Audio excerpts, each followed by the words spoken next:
One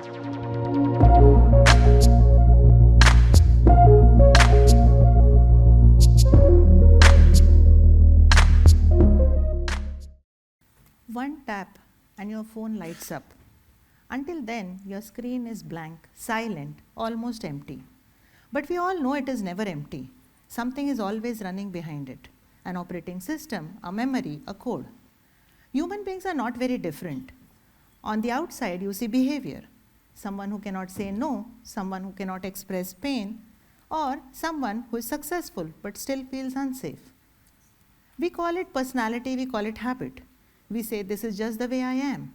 But sometimes, beneath this behavior, an older emotional operating system is running.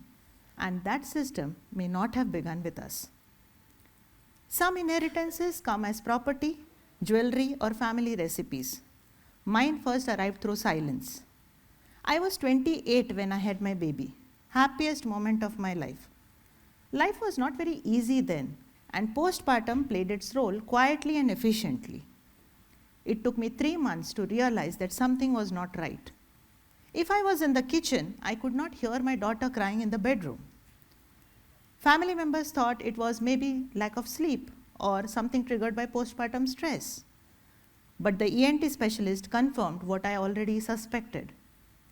I had 50% hearing loss, hereditary, he said. Then came surgery and everything else that followed. Fast forward 7 years. This time it was my vision. I was in my mid-30s. I would read a paragraph once, then again, and by the third time, the words would become blurred. I was redirected to a retina specialist. Several tests later, the diagnosis came. Spots on retina, again hereditary. This was not treatable. The medical details are not important, but these two incidents, several years apart, made me look seriously at the role of the word hereditary in our lives.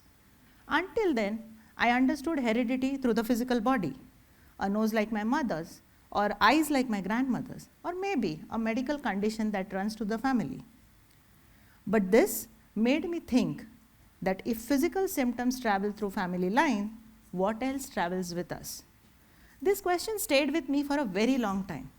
I thought as a daughter, as a mother, but later as someone who researched intergenerational patterns, family systems, and emotional inheritance, I started asking deeper questions. Why do capable, intelligent people keep repeating emotional patterns that seem older than their own life story? What beliefs, fears, behaviors, or emotional responses do we carry without even realizing it? Of course, not every emotional response or fear or belief is inherited. We are formed by many factors: our personal experiences, our choices, relationships, education, and the world around us. But yet, some patterns do travel through family lines. In my work as a personal development mentor, I kept seeing this again and again.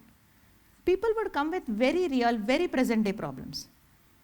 I work well, but I charge less. I struggle to ask for what my work is worth.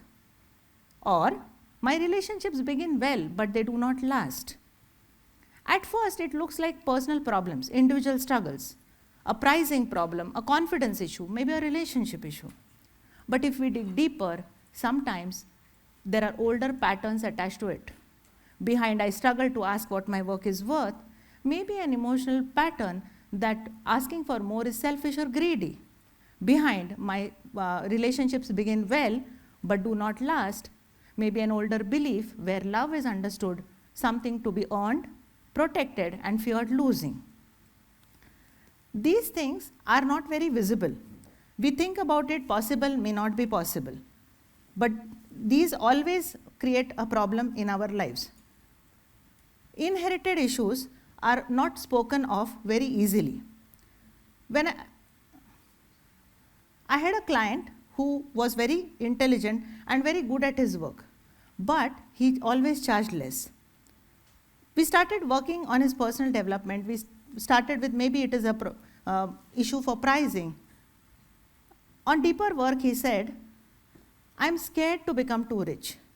If I become too rich, then relatives will ask me for money and I will not be able to say no.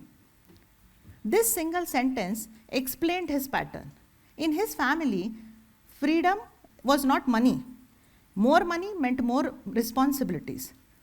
And that was something he could not say no to. In his book, It Didn't Start With You, Mark Wallin gives a proper name to something that many people experience but rarely understand, the language of fear. He concludes that many behaviors or fears or emotional patterns sometimes indicate towards unresolved stories in a family system. Research has also entered this conversation. Rachel Yehuda's work on Holocaust survivors and their children implores that extreme trauma releases stress and it is reflected in your biology. Mirna Wisman's 30-year, 3-generation studies on depression shows that if depression is found in parent and grandparent generations, the next generation is sure to get it. Science does not have all answers for emotional inheritance, and we should be careful not to call everything as inherited. But yet, some patterns are there, and these works implore us to ask whether our personal struggles or our personal patterns are hereditary, inherited, or maybe they are our own. How do we do that? We begin it with 3 steps. First, we identify the pattern. Look at your lives closely. What patterns are repeating? Is it guilt when you become successful? Is it financial dependency? Or is it emotional overwhelming? Name it.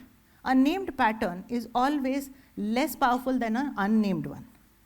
Second, find the belief behind the behavior. Ask yourself, who lived like this? Who do you know showed the same symptoms? Once you find the belief behind this behavior, then you have to change the pattern. The third step is to change your thinking pattern. Patterns do not change just because you understand them. Patterns change when you respond differently at the exact point where the older belief system would step in. Take help if you want. Ask others who have overcome it. But when you replace the pattern, half of your problem is solved. Today we work hard to give better lives and better futures to our children. But better futures are not just providing more. We are not just descendants, we are ancestors in progress.